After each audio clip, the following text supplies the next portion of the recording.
You're listening to the Marriage Clinic Podcast, a podcast on love, marriage, and personal development. Our purpose is to inspire and equip you with knowledge and skills to enable you to have lasting and fulfilling relationships. Now, your host, Joshua Margaret.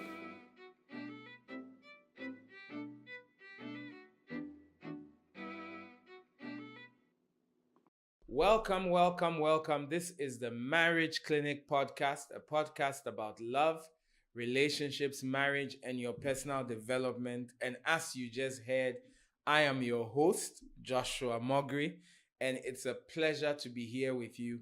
Last week, we looked at divorce, when it's okay to get a divorce, some of the grounds for divorce, and we got some feedback. I'm glad you enjoyed it. And now we want to look at how do you protect yourself and your marriage against divorce? How do you protect yourself and your marriage against divorce?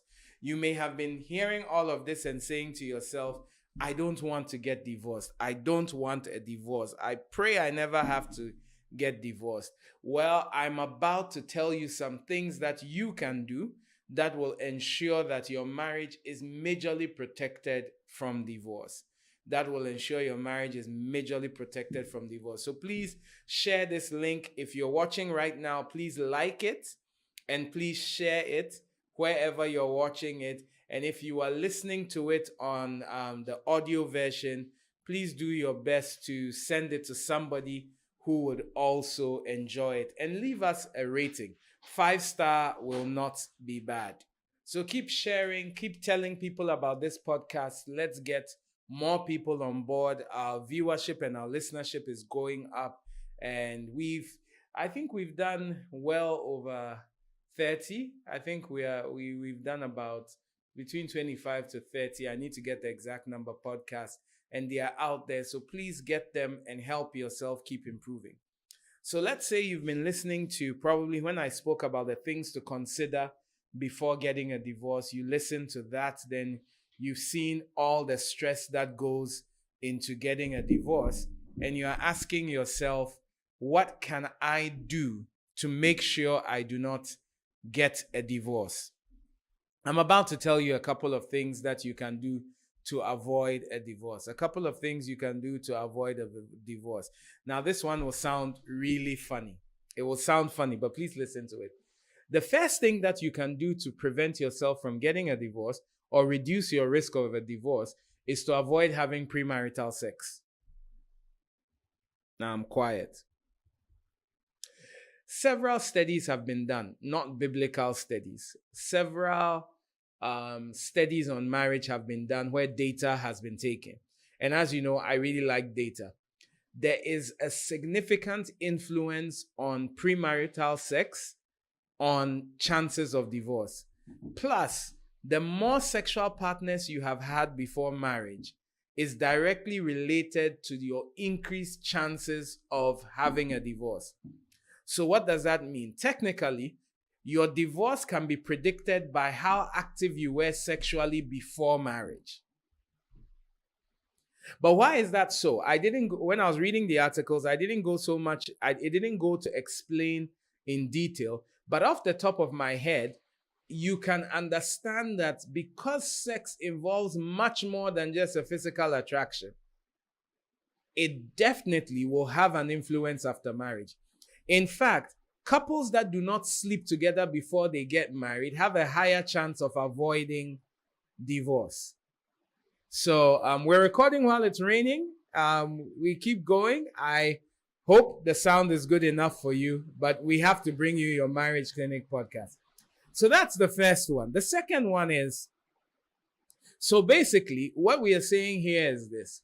If you don't want to get divorced, please be careful about how you behave before you get married. All right?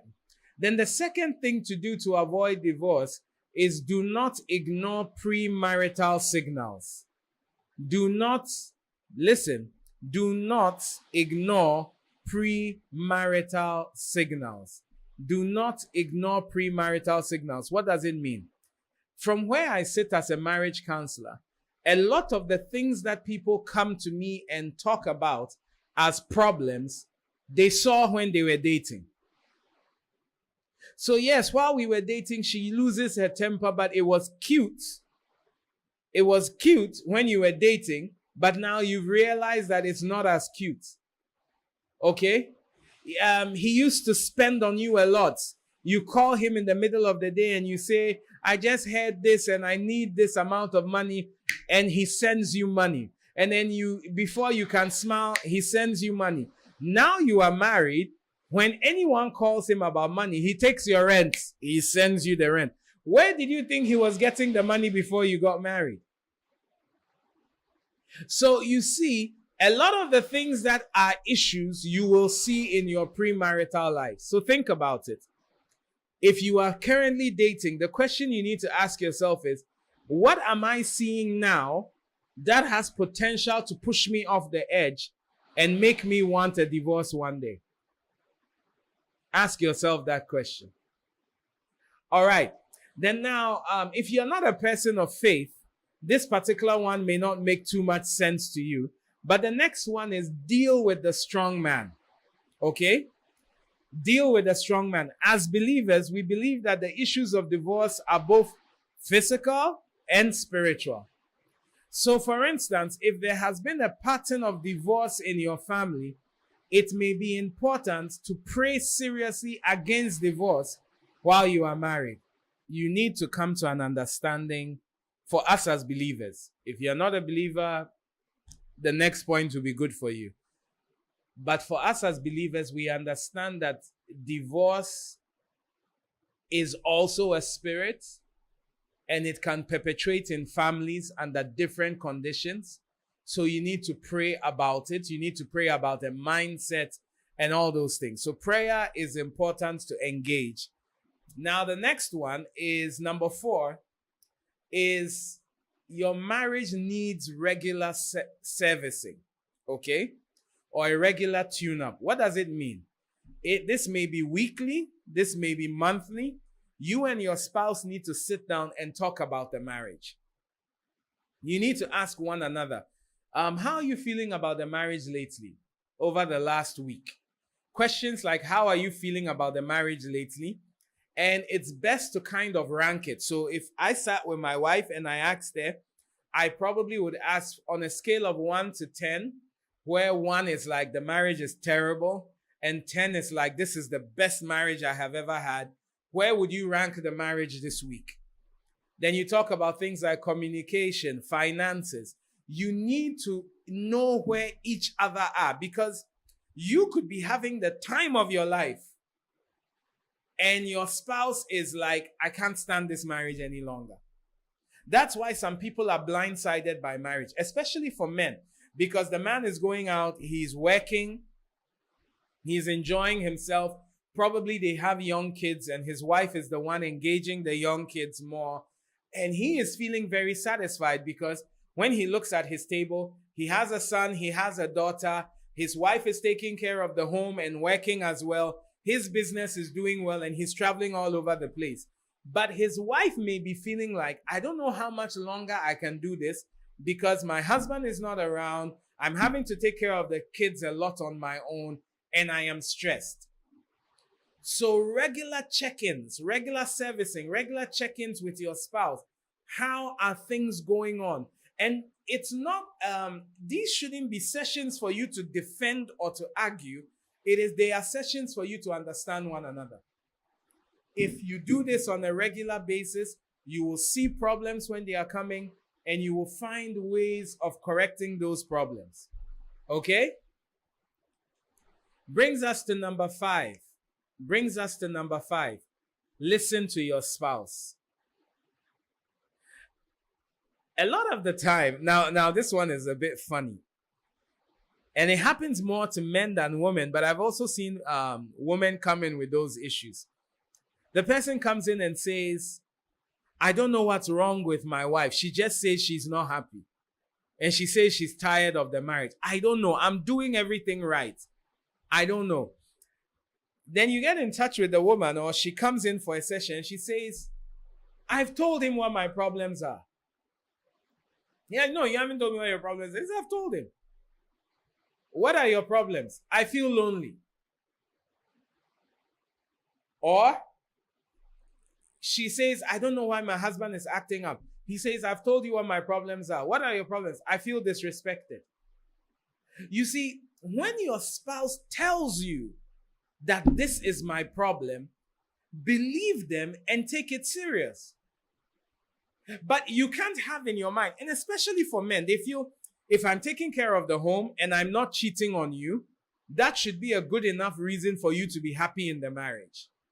But what makes everybody happy in the marriage is different. There are some people who just want, what will make me happy in the marriage? I want you to use my picture as your DP on WhatsApp. But it's such a small thing. And sometimes you brush it off. I'm not going to be manipulated. But if that is what is going to make her happy or him happy, why don't you, for heaven's sake, just change your DP? All right? So the fifth way you protect your marriage from divorce is listening to your spouse. Talking to them and listening to them. Some men only want to talk when it's time for sex. It doesn't work like that. Talk, listen, engage, come home at a respectable hour, sit down between the two of you, have a cup of whatever you want to have, a glass of whatever you want to have, a glass of juice or whatever you want to have some ice cream, sit just the two of you. If the children are young, put the children to bed and just have conversations. How are you really doing? And you see, for men, you may say, every time I ask that question, she talks about problems. But if you ask it often enough, the problems will be reducing. Okay? Let me use the analogy of a car and going for your oil change and servicing. The more regularly you change the oil, check the tire pressures and everything on your car, the less likely your car is or your motorbike is to break down in the middle of the road. But when you hear a noise, you say, oh, don't worry, that noise will go away. Oh, don't worry, that noise will go away. When it stops in the middle of the road, the noise didn't go away. The noise stayed. So listen to your spouse.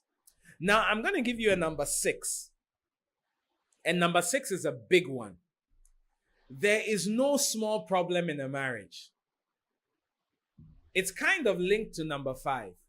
How do you protect your marriage from divorce? Recognize that there's no small problem. A lot of the time, people, you see, whenever people seek a divorce, it's not normally, well, when we talk to the lawyer, he'll give us percentages. But from where I sit, when people come in and they feel they are at the point of divorce, it's not normally at the point of he cheated or he beat me. They normally go straight for the divorce. They don't come complaining about those ones. But when someone is being pushed, it is an accumulation of little things that the other person took for granted. She's always borrowing money and buying things on credit. He keeps telling her she's not listening.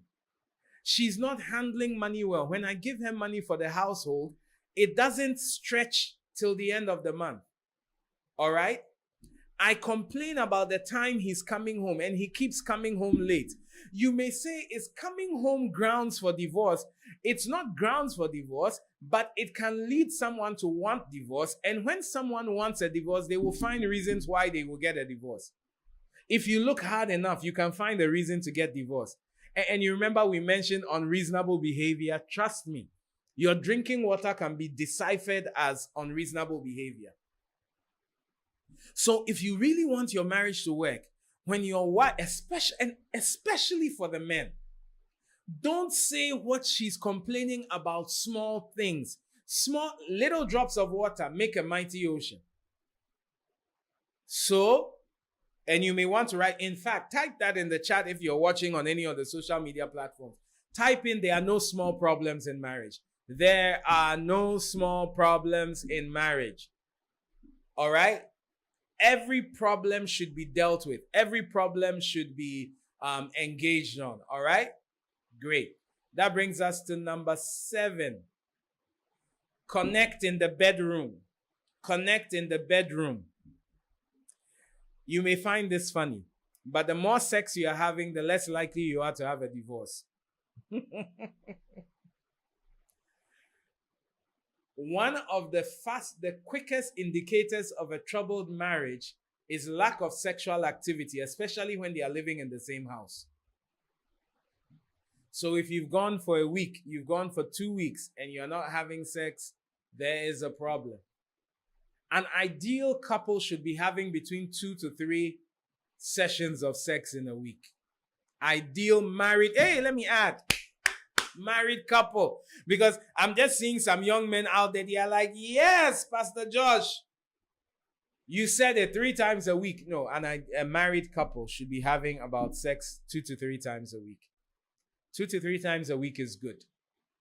If you're not having sex, there are problems brewing. In fact, it is more difficult to solve a problem when you are not having sex. So sometimes, and my very good friend Cancer Jim, that's one of his go-to things. I do it, but he does it more than me.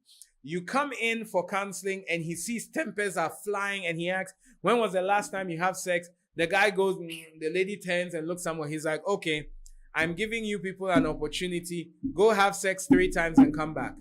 And when they come back after 3 times, temperatures are down. Because it's very hard to be angry and be hard at the same time. So one has to come down. Don't worry, you get it. It's very hard to be angry and hard at the same time. Did you get it? If you didn't get it, forget about it. So connect in the bedroom. Regular sex, regularly having intimacy is a defense against divorce. Brings me to number 8. Be vulnerable. Speak your heart. You see, another thing that helps to solve marital issues and prevent it from going towards divorce is when you learn to talk about how you feel. And a lot of men are not comfortable about talking about how they feel. But you need to learn to be able to speak to somebody and your spouse and say, this is how I feel about an issue. I know this is what you were saying, but this is how it was making me feel. Until you can come to the point where you begin to talk about, because how things make you feel, you will continually have problems. Because a lot of the time, it's not what was said, it was how we felt about what was said. You get it? 2 husbands walk home into their homes. And maybe their wives got home before them and they say, hey, I'm hungry. And both wives say, there's no food. I wasn't able to cook. Can we order food? These 2 men may have 2 separate responses based on how they feel. One may feel, hey, she's had a hard day. I love my wife. It's not a big deal. We can have tea and bread or something else. Or we can order in food. The other one may look at it and say, I've gone to work the whole day. I feel disrespected. It's all about feelings. And until we can talk about how we feel, and when talking about feelings, don't say, I am disrespected. No, you say, I feel disrespected. Separate your feelings from who you are. Because your feelings are temporal. All right? So number 8, be vulnerable with each other. Speak from the heart. Tell your spouse how you really feel. If you are afraid, tell them you are afraid. If you are upset, tell them you are upset. Don't bottle up your feelings. Wow, the rain is really hitting us now. But I'm sure you're hearing me. If you hear some rain noise in the background, don't worry about it. It's raining, all right? Number 9. Protecting your marriage against divorce. Remember that fixing a marriage is easier than a divorce. Fixing a marriage is easier than a divorce. Remember that. So work at it. And that brings me to the last one, which is number 10. Go for counseling. Go for regular counseling. Go for regular counseling. I advise couples all the time that when you get married, in the first year of marriage, you should go for regular counseling once a month. Once a month, go see your counselors. After the second year, it's advisable that you go once a quarter. All right? You say, well, Josh, we don't have a problem. Why should we go for counseling? That is why you go for counseling. Because you don't have a problem, it's good to go talk about things before they become problems. Let me give you a funny one. In the early stages of our marriage, our baby came quick. We had our daughter.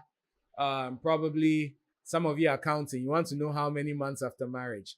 Well, we got married in. Oops.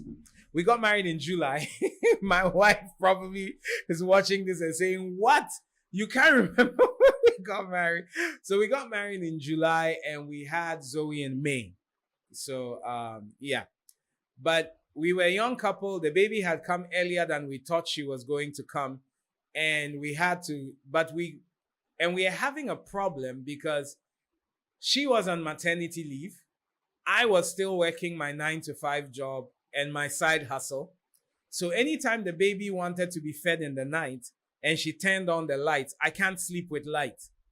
So it started becoming a bit of an issue. She turns on the light, I get upset, I go to the next room, then I can't fall asleep. And we were going back and forth. And sometimes I still believe she used to turn on the light on purpose. Anyway, so it's starting to be a little tiff in the marriage. And we go for one of our regular marriage counseling sessions with our counselors, the dancers, beautiful couple. And we're talking with them. They're saying, how's everything going? And then I can't remember if she brought it up or I brought it up. I was like, she turns on the light to feed the baby. It's really getting on my nerves. I'm getting tired. I'm considering moving to another room. And she's like, if he really cared and knew the stress I'm under, what's wrong with him just managing the lights in the middle of the night? And we are at each other. I feel she's being disrespectful. She feels I don't love her enough or else I should endure the light. And our counselor looks at us and says, why don't you get a bedside lamp? And we are both like, what? She said, yes. You need lights to feed the baby. You need darkness to sleep. Why don't you put a bedside lamp at her side of the bed? When she turns it on, it doesn't get in your eyes. And then you can keep sleeping. She can see well enough to pick up the baby and feed the baby.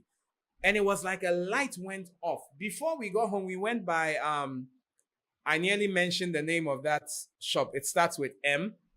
And we went by, we bought a bedside lamp. We put it on her side of the bed, and the quarrel about feeding the baby never came up again because we went to see a counselor.